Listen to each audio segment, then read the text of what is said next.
Hi guys! Kamusta po kayong lahat? So today ay gagawa po tayo ulit ng general love reading. At sa mga bago pa lang po sa channel ko, don't forget to hit like and subscribe para po updated kayo sa videos na i-upload ko. At paalala lang po, hindi po lahat ay makaka-resonate. So take what resonate and leave what doesn't. At sa mga gusto magpa-private reading, message lang po ako sa Facebook, nasa description box below, okay? At ipipin ko rin po. So tingnan natin, kaninong energy kaya ang makukuha natin ngayon? General love reading. General love reading.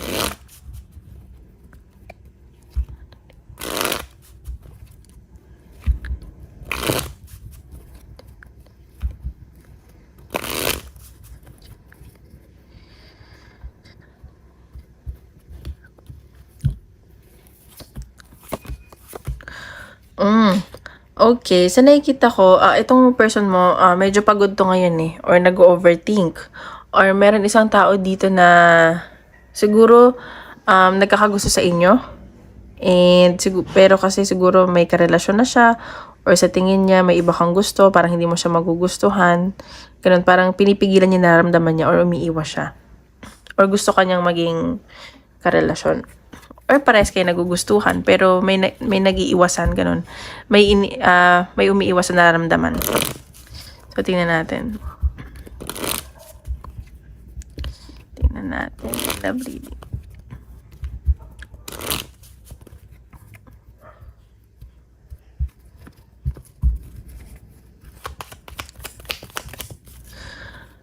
Isa lang po, dalawa yung lumabas. Dalawa.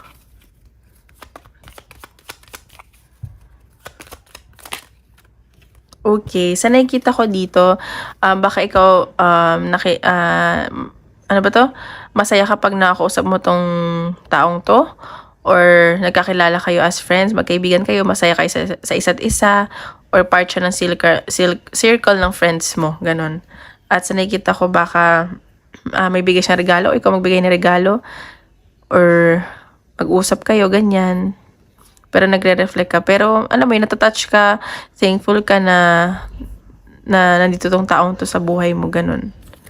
So, tingnan pa natin. Nararamdaman ng person mo.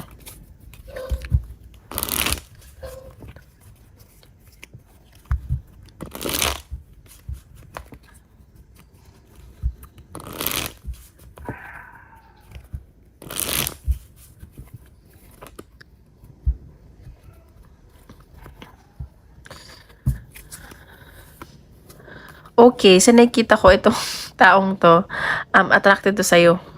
Very like, basta sobrang, paano ko ba sabihin? Nag-iinit siya pag nakikita ka ganyan. Attracted tong taong to sa'yo. Very passionate siya. At hindi niya din maintindihan yung nararamdaman niya. Alam mo yung, hindi niya alam kung ano ba, last lang ba yun or pagmamahal na, ganun. Ayan, parang may gusto siyang, ano ba, parang may gusto siyang simulan sa inyong dalawa. Alam mo yun, parang, ano ba, parang nagugustuhan ka talaga ng tong taong to. New love, ganun. Sa nakikita ko, may nakikita niya, magaan yung loob nitong taong to sa'yo. Like, ano ko ba, paano ko ba sabihin, like, ano ba yun, di na nawawala ako. Basta magaan yung loob niya, parang, kung magkakaroon man siya ng relasyon, parang, gusto niya magkakarelasyon kayo, ganun. May nakita din ako abundance. Ayan. Pero itong taong to, ginagamit yung utak nito. Or, alam niya may iba pang nagkakagusto sa'yo. Ayan, mas nagiging matalino siya. Or yun nga, mas alam niya may nagkakagusto pa sa'yo bukod lang sa kanya. Ayan, so itong taong to, marami itong pinagdadaanan or nahihirapan na siya sa nararamdaman niya.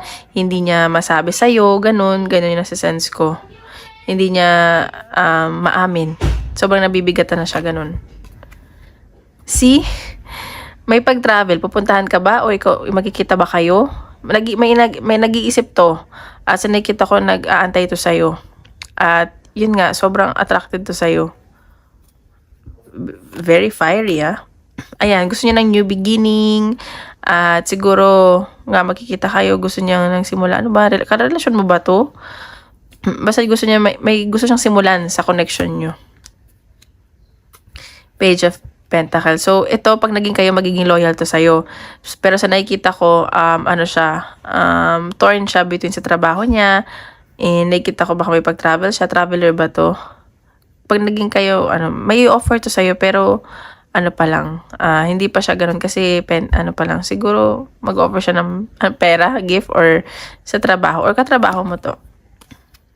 Ayan. So, may nafe-feel lang ako na disappointment sa side niya. Siguro dahil hindi niya maamin, or wala siyang lakas ng loob, tinan pa natin. Ayan. So, may nangyari sigurong betrayal, at sa nakikita ko, nalulungkot siya, nadidisappoint siya. Ayan. So, may gusto sa'yo to, pero pabago-bago yung nararamdaman niya. Parang, okay, ngayon, mahal ka niya, tapos parang mako-confuse na naman siya. And nakikita ka nito as the Empress. So, nakikita ka niya as motherhood. Like, perfect woman or man sa kanya. Ayan, nagiging patient lang to. At sa nakikita ko na reminisce, or may pinagsamahan na ba kayo? Or this is someone from the past. Or baka ka-work mo to, magkaka-work kayo, ganyan. So, hoping to sa connection nyo. So, tingnan natin. Energy mo naman. Energy mo.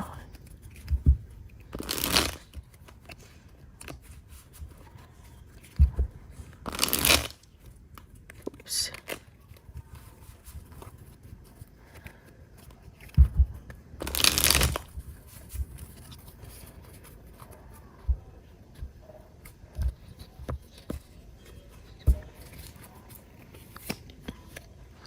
Okay, so ikaw, masaya ka pag nakakasama mo to, nakakausap mo, or may kinagko-consult ka ng friends mo, kung ano ba yung nararamdaman mo. Basta siguro part na to ng friends mo. So, nakikita ko masaya ka. And parang, tuwing nakakausap mo siya, parang laging celebration, or may celebration na paparating sa inyo. Ayan, nahihirapan ka nakakaisip sa taong to. Di ka na makatulog, di mo alam kung anong gagawin mo, di mo alam kung anong intention niya sa'yo, ganyan. Ayan, so nakita ko, may pagbibigayan dito. So nakita ko, parang ikaw yung more like nag-e-effort or nagbibigay sa kanya, tapos siya tanggap lang ng tanggap. So, ka lang, laylo ka lang, ganun. Ayan, sa siguro minamanifest mo tong tao na to, or namamanifest ka niya. Kasi parang biglaan yung nangyari eh. Nakita ko na parang papunta na sa pagmamahal yung nararamdaman mo. Like, nagkakaroon ka na ng feelings. Ganun. Ayan. Bakit pares ka ng energy? Siguro, natatakot na kayo baka may ending na mangyari sa inyo, or na-betray na kayo ng mga past relationship nyo, or may nangyaring ending sa inyo, at natatakot na kayo na mangyari ulit yun. Ayan, King of, oh my God, parehas kayo ng energy. So, passionate at attracted kayo sa isa't isa. Ayun lang yung masasabi ko. Pero parang walang gumagawa ng kilos dito. 10 of Cups. So, may nakikita akong reunion. Baka magkita kayo. And nakikita ko na magiging masaya kayo. Like, 10 of Cups. Full of joy, full of love, and punong-puno ng emosyon. Ayan, 4 of Swords. Pero ikaw sa nakikita ko magre-relax ka lang. Chill ka lang. Hindi kayong G. Ayan, 2 of Pentacles. So, wini-weigh mo pa rin naman to. May mga pinag-iisipan ka kasi kailangan mo gumawa ng desisyon. Hindi basta-basta. So, you're creating your own boundaries. King of Swords din. So, parehas ka na energy. So, or baka marami nagkakagusto sa'yo. Or 3 lalaki o babae involved sa'yo. So, yun nakikita ko. Tingnan natin. Sabihin ni Universe.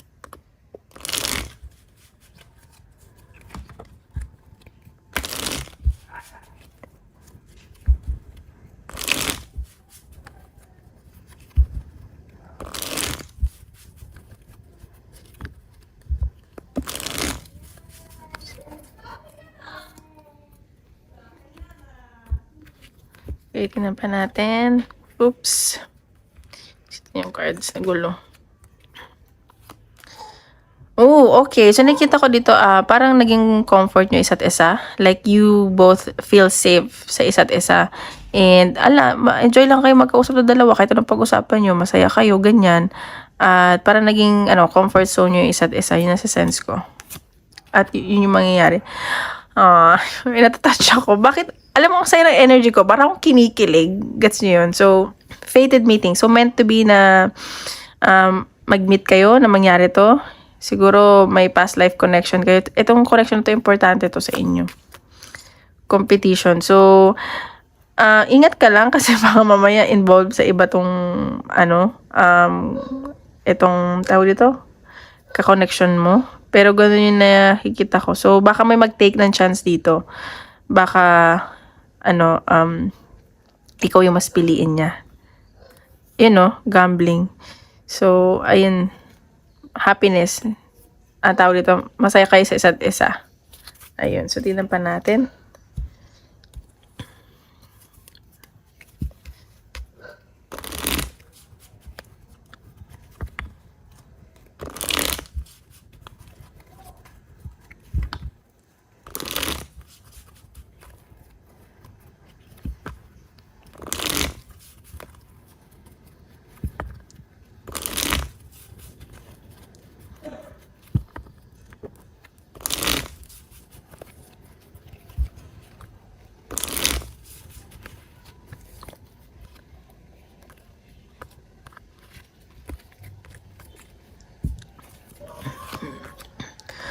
Oh my God.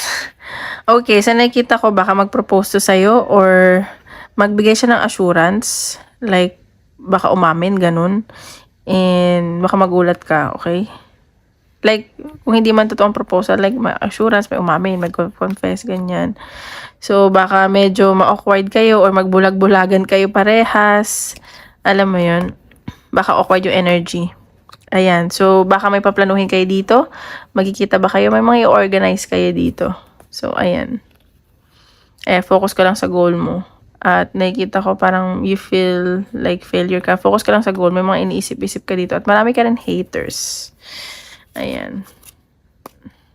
So, tingnan pa natin advice ni universe. Advice ni universe.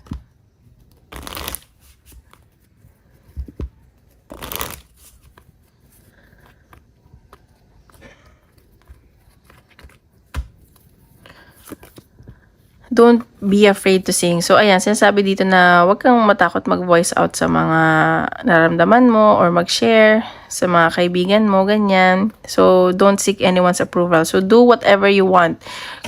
So, ayun na nakikita ko na, tawag dito, kung masaya kayo sa isa't isa, huwag na kayo makinig sa sasabihin ng ibang tao. Kasi, the more na mag-expect kayo, magsasaktan kayo. So, yun lang. So, ngayon, punta tayo sa career. Okay? So, yan natin. Guys, kung hindi pa kayo nag-like at subscribe, don't forget to hit like and subscribe. Okay? Tingnan natin. Sa career. General card reading.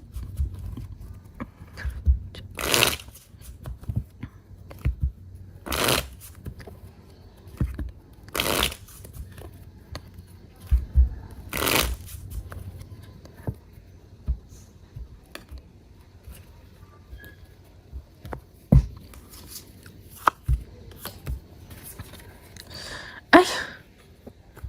Okay, so nakikita ko dito,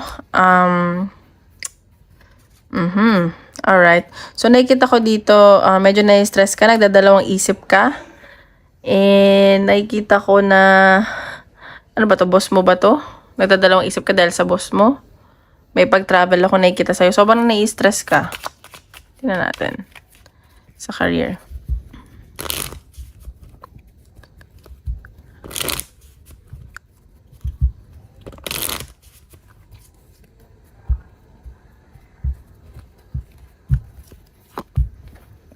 Judgment. Okay, nakikita ko sa career, magiging maayos naman daw yung career mo. Siguro may nakaalitan ka doon, may hindi ka nakasundo. Baka this time, kailangan mong harapin yon. And this is for your own growth. May maganda daw patutunguhan yung mga nangyari sa'yo from the past at sa nangyayari sa'yo. And dumating sa point na kailangan mong magpatulong kasi napapagod ka na. Just trust daw. Matuto ka daw magtiwala or wag ka masyadong basta magtitiwala. Okay? So, tingnan pa natin. Career. Career.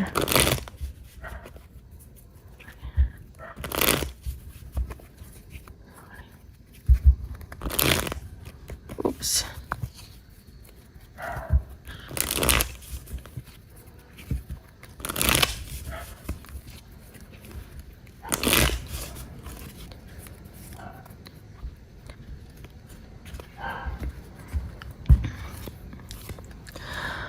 Okay, sa nakikita ko dito, focus ka sa kaperahan mo, magiging maayos ang kaperahan mo at tuloy-tuloy naman ang pasok ng pera sa'yo. And sa nakikita ko, hindi mo inintindi mga sinasabi ng ibang tao, nakapaligid sa'yo, basta focus ka lang sa goal mo. Ayan, so nakikita ko baka marami kang choices, marami kang pinagpipilian, and marami ka rin responsibilities. At nakikita ko may success ako nakikita sa'yo. Ayan o. So, magiging masaya ka daw dito sa pipiliin mo. Ayan, so nakikita ako na minanifest mo to or pinagdasal mo kasi sobrang ang daming dumarating sa opportunity, hindi mo na alam kung anong gagawin mo or pipiliin mo. Ayan, so see, may iniisip-isip ka dito. And baka something past or bago. At nakikita ko may pagdadalawang isip ka nga. Kasi nakikita ko na itong past na nangyari sa'yo, like yung siguro old company mo to, mahal mo talaga to, hindi mo man aminin sa sarili mo, deep inside mahal mo. Nag-iisip-isip ka dito eh. Marami ka iniisip. Hindi pa natin. Ayan no, something from the past. Siguro may iniisip ka din doon na tao or may nag-iisip sa'yo na someone from the past or ano ba to? Medyo emotional kasi ngayon sa trabaho. Ayan, so nakikita ko na malakas ka na daw ngayon, kaya mo na. At kung ano man nangyari dyan sa trabaho mo, kakayanin mo daw. Ayan, so kailangan mo lang magpahinga or kinailangan mo lang magpahinga. Ayan, so may nakakagusto talaga sa'yo dito. Attracted talaga sa'yo itong taong to at very passionate. And ayun, tingnan pa natin. May nasasaktan dito oh, isang lalaki din. Isang lalaki o babae. Ayun, may nasasaktan siya. Oh my God, sino to? Tingnan pa natin. Career.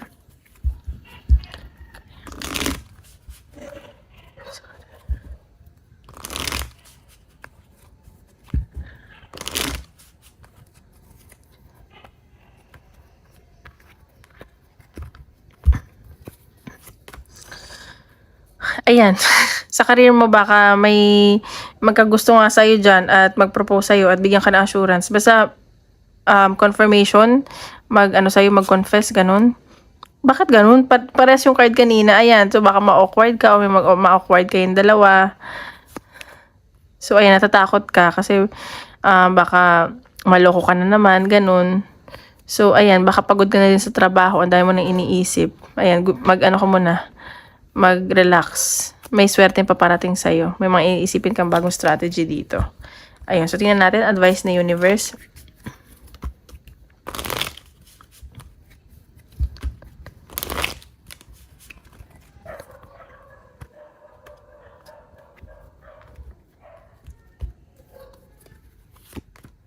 Ayan, protected by angels. You are cherished by the angels. So, wag ka daw mag-alala kung nahihirapan ka, nai-stress ka, kasi you are protected. Kung nadadalawang isip ka sa mga bagay-bagay dyan sa career mo, you are protected. Hindi ka daw pababayaan. Answering the call. The time is now. So, mag-decide ka na daw ngayon kung anong dapat mong gawin.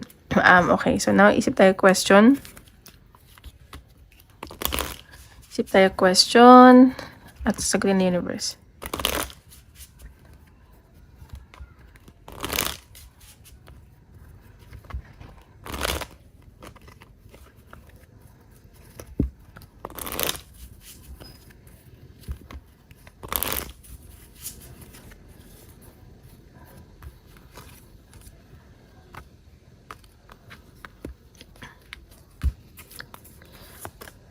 Look for a sign. So, mag-look up daw ng sign. Pero wag ka na daw mag-alala. Ayan. So, not the right time. Ask your angels. So, ayun lang guys. Maraming salamat. Tomorrow ulit.